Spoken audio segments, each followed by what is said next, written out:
Dahil kayo ang number 1 sa kanyang puso, si Abalos ang number 1 sa balota. Number 1 si Abalos. Number 1 sa balota. Number 1 si Abalos. Her Abalos. Dahil number 1 kayo sa kanya, mas makataong magdesisyon, mas mabilis ang aksyon, mas mabilis tumulong. Number 1 si Abalos. Number 1 sa balota. Number 1 si Abalos. Her Abalos. Number 1 si Abalos. Number 1 sa balota. Number 1 si Abalos. Para senador.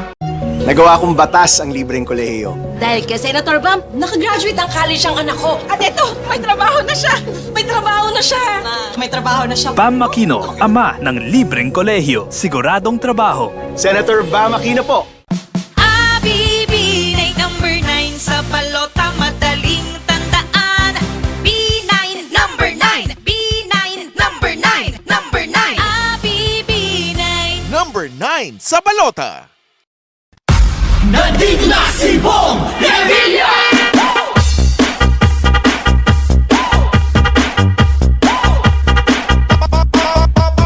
Bong Revilla po, number 11 sa balota.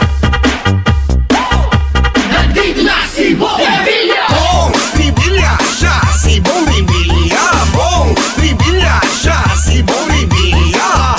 Nandito na si Bong Revilla! Bong Revilla po, number 11 sa balota. Noong aktibo pa po ako sa PNP, isinulong ko ang ating advokasya para sa mga motorista. Nag-upload po ako ng videos. Hindi ko po inakala na magbabiral ito. Libo-libong Pilipino ang nag-like, share, and follow. Sa tulong po ng Wi-Fi na naging tulay, higit po nating napalakas ang ating advokasya, paglilingkod at tiwala ng taong bayan. Colonel Busita po ang magiging kakampi po ninyo sa Senado. Pia, Pia, Cayetano. Pia, Pia, Pia, Cayetano. Pia, Pia, Pia, Cayetano. Pia, Pia, Pia, Cayetano. Pia, Pia, Pia, Cayetano. Pia, Pia, Pia, Cayetano. Pia, Pia, Pia, Cayetano. Pia, Pia, Pia, Cayetano.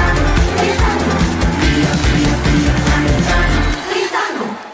Umabay ang lahat, kasama si Bato. Siya ang magtatanggol, iingatan tayo. Kailangan natin siya, mabait na tao. Walang maaapi pag nandyan si Bato. Tagaan niyo sa Bato, talagang ligtas tayo. Iba't ibang sektor natin sa lipunan.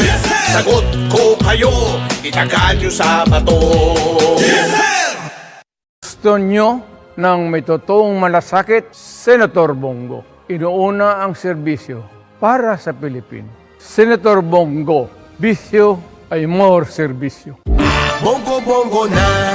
Mr. Malasakit, Senador Bongo. Bisyo ang magserbisyo. Ping Lacson ang senador ko. Ang tama, ipaglalaban. Ang mali, lalabanan. Pag nandyan si Ping, may nagbabantay sa gobyerno. 300 billion pesos na iligtas sa maling paggamit. It is time to bring the pork barrel system down. Natigil ng pangungutong sa kalsada dahil sa kanyang no-take policy. Nilipat niya ang 8.3 billion pesos sa SUCs noong 2017. Ang tama ay ipaglaban. Ang mali ay labanan. Number 33 sa balota. Ang sabi nila, artista ka lang. Ano bang magagawa ng isang action star? Marami nang nagawa si Senator Lito. At ang isa dito ay yung pag-aksyon niya para sa kapakanan naming mga manggagawa. Dumanas ka man ng hirap. Lahat ng sabi-sabi sa'yo, inaksyonan mo. Kung ako'y nakaahon, kaya nyo rin. Kaya natin lahat lumaban at tumunlad. Tatak Lingkod Lapid. Supremo ng Senado. Lito Lapid. Number 35 sa balota. Lito! Lito! Lito Lapid! Ako si Sara Duterte. Iisa lang ang Rodante Marcoleta sa Senado. Hindi natitinag at laging nasa panig ng tama. May prinsipyo, may paninindigan. Iboto natin ang number 38 sa balota. Rodante Marcoleta sa Senado. Kay Marcoleta, may pag-asa ka. Itim. Ipaglalaban tayo ni Amy Marcos. Itim ngayon ang kulay ng bansa. Sa gutom at krimen, nagluluksa. Gutom na ang sikmura. Gutom pa sa hustisya. Hinigipit ang hindi kaalyansa. Marami ang nagsasalita. Pero sino lang ba ang may ginawa? Sino ang may ginagawa? Itim ang kulay ng pakikiramay. Itim ang kulay ng pakikiisa. Itim, laban ng tama. Itama ang mali. Iboto si Senator Amy. Itiman number 39 sa balota, Senator Amy Marcos. Para sa 100% pag-unlad, para sa 100% pagbabago, para sa 100% paglilingkod, para sa 100% Pinas. 50 tayo! 50 si MB! Kahati mo, si Manny!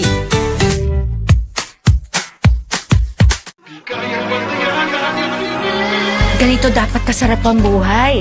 Madaming pagkain kasi kayang-kayang bilhin. Iboto natin si Kiko. Titiyakin niyang muli saganang ani at supply ng pagkain sa mababang presyo. Hindi tayo Pilipino kung wala tayong baon. Sino nang ready mag-Sharon? Alutin mo ako ng hiwaga ng iyong pagmamahal. Pag may Kiko, May Sharon ka. Number 51 sa balota. Kaiba sa mga politiko, matagal nang ginagawa ni Ariel Querubin ang ipaglaban tayo. Kahit sariling buhay inaalay. Ngayon, iba ang laban. Pero tuloy ang misyon ni Ariel Querubin, ang ipaglaban tayo. Kung medalya ang sukatan at hindi pera, si Ariel Querubin ang ating bayani na karapat-dapat sa Senado. Pag may Ariel Querubin sa Senado, may bayani tayo, sigurado. Sabi nila, wala daw akong alam.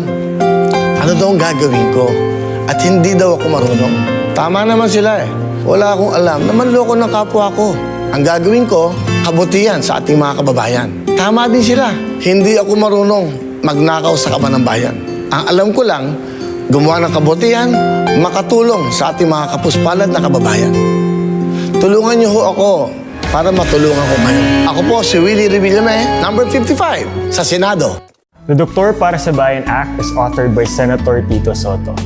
This law changed a lot of lives, including mine. Siguro, I would not be pursuing my lifelong dream of becoming a doctor if it weren't for the scholarship. When I become a doctor, I would choose to focus on public health, especially in the province. I am Mark Ilustrisimo, a fourth-year medical student, scholar under the Doktor para sa Bayan Law. Si Senator Francis Tolentino? Tara, makilala ko kayo. Sipag mag-aral. Naging mayor ng Tagaytay. Smile!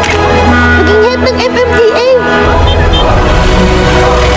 Mula pandemic hanggang ngayon, anumang sakuna, frontliner sa tulong. Tuloy ang laban sa karapatan natin sa West Philippine Sea. Mga tol, ano pa pong maipaglilingkod ko sa inyo? Senador! Totoong pangyayari. Pinugbog ang hamak na delivery boy. Ang dahilan, nawawalang resibo. Totoong biktima. Habang nakaposas, tinorture niya po, sir. Titingnan ko ngayon kung hanggang saan ang siga ninyong dalawa kayo. Siguraduhin namin di ka lang madidemote, madidismiss ka. Totoong tao, hindi aktor. Dahil kay Ben Bitag Tulfo na si baka mga pulis na mabuso sa akin. Sa lahat ng mga mapang-abuso, may kalalagyan kayo. Kay Ben Bitag Tulfo, lalaban ka, di ka iiwan. Ang nangabuso walang pinipiling biktima. Ako walang pinipiling ipagtanggol. Saan man, kailanman, kampi tayo. Erwin Tulfo, kakampi nyo sa Senado.